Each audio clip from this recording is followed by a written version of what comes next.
Bismillahirrahmanirrahim. Assalamualaikum warahmatullahi wabarakatuh. Berjumpa kembali di channel Isal Abrar Misteri dalam kisah sejarah. Dan ini kelanjutan ceritanya di part ke-7. Seperti apa kisahnya dan bagaimana jalan ceritanya, pokoknya jangan kemana-mana, tetap di channel Isal Abrar Misteri.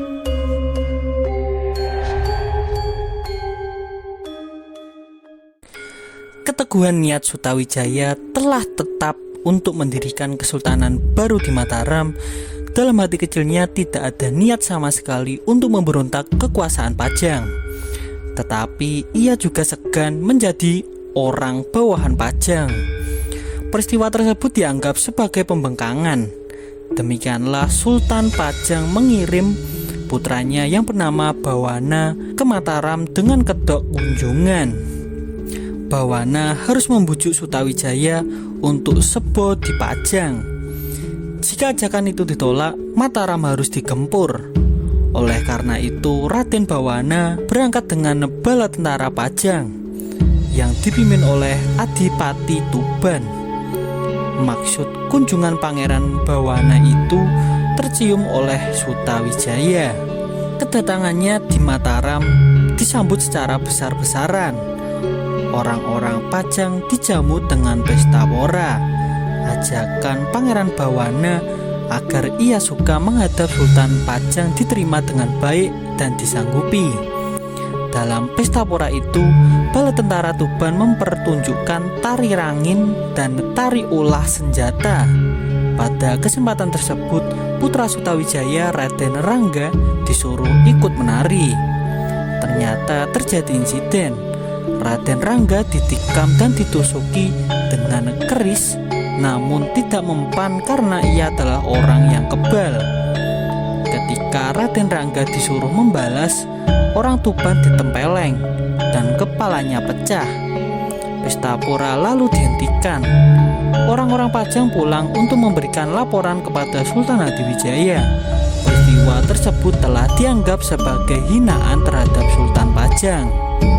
Hubungan dengan Mataram tetap tegang, tetapi tidak pernah pecah perang sampai Sultan Hadiwijaya mangkat. Meskipun telah terjadi beberapa peristiwa yang dapat dijadikan alasan perang, alasannya cukup kuat untuk melakukan perlawanan terhadap Pajang muncul ketika Raden Pabelan, putra Bupati Mayang, dikenakan hukuman mati oleh Sultan Pajang karena berbuat mesum dengan Putri Sekar Kedaton. Bupati Mayang dipersalahkan karena tidak dapat mengawasi putranya, dipecat dari jabatannya dan dibuang ke Semarang di bawah pengawalan 80 orang prajurit perang, 80 orang Pajang dengan senjata lengkap. Sutawijaya adalah ipar Bupati Mayang. Ketika ia mendengar berita pemecatan dan pembuangan itu, ia segera mengerahkan orang Mataram untuk mencegat rombongan yang membawa dan menahan Bupati Mayang di tengah jalan. Pasukan Sutawijaya kemudian membebaskan Bupati Mayang dari kawalan tentara Pajang. Peperangan antara Pajang dan Mataram yang tidak terelakkan dimenangkan oleh Mataram. Setelah dapat merobohkan kerajaan Pajang, Sutawijaya memindahkan segala alat upacara kebesaran kerajaan Pajang ke Mataram.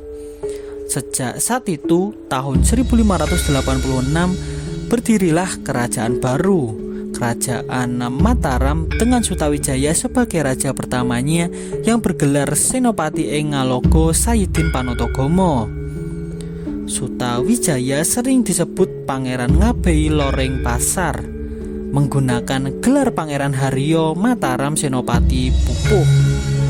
Sutawijaya inilah yang ternyata melakukan pemberontakan kepada kerajaan Pajang dan mengangkat dirinya sebagai Raja Mataram dengan gelar Panembahan Senopati atau Senopati ing Ngalogo, yang berarti panglima yang dijunjung tinggi atau sang panglima di medan perang. Sutawijaya juga mengangkat dirinya sebagai seorang raja dengan gelar Sayidin Panotogomo, yang berarti ulama mengatur kehidupan beragama. Gelar tersebut menyiratkan bahwa Sutawijaya telah memposisikan dirinya sebagai raja yang berdaulat penuh terhadap bumi Mataram. Dengan demikian, ia tidak lagi berada di bawah kekuasaan kerajaan Pajang. Tindakan Panembahan Senopati ini jelas membangkitkan amarah pihak Kesultanan Pajang. Sejak awal, pengangkatan dirinya sebagai Raja Mataram telah ditentang oleh Hadiwijaya selaku ayah mertua, sekaligus penguasa Jawa. Namun pada tahun 1587, ketika pasukan Kesultanan Pajang hendak menyerbu Mataram, Mataram tengah diamuk letusan Gunung Merapi hingga menjadi porak-poranda. Bahkan dalam peristiwa tersebut, Hadiwijaya juga mengalami musibah, yaitu terjatuhnya dari gajah yang ditungganginya. Akibat peristiwa tersebut, Hadiwijaya sakit parah dan akhirnya meninggal dunia tak lama kemudian. Pada saat itu, Panembahan Senopati selamat dari amukan Merapi dan bersiap-siap menghadang pasukan Pajang. Pertempuran pun tidak dapat dihindarkan. Akhirnya pasukan Pajang kalah bersamaan dengan wafatnya Sultan Hadiwijaya. Setelah Sultan Hadiwijaya wafat, di Kesultanan Pajang terjadi perebutan tahta antara Arya Pangiri dan sang putra mahkota Pangeran Bawana. Dalam perebutan kekuasaan tersebut, Pangeran Bawana berhasil disingkirkan oleh Arya Pangiri. Arya Pangiri menjadi Raja Pajang dengan gelar Sultan Ngawantipuro yang bertahta dari tahun 1583 sampai dengan 1586. Pada masa kepemimpinan Arya Pangiri, rakyat merasa tidak adil dan dirugikan. Hal tersebut membuat Pangeran Bawana meminta bantuan kepada Panembahan Senopati di Mataram.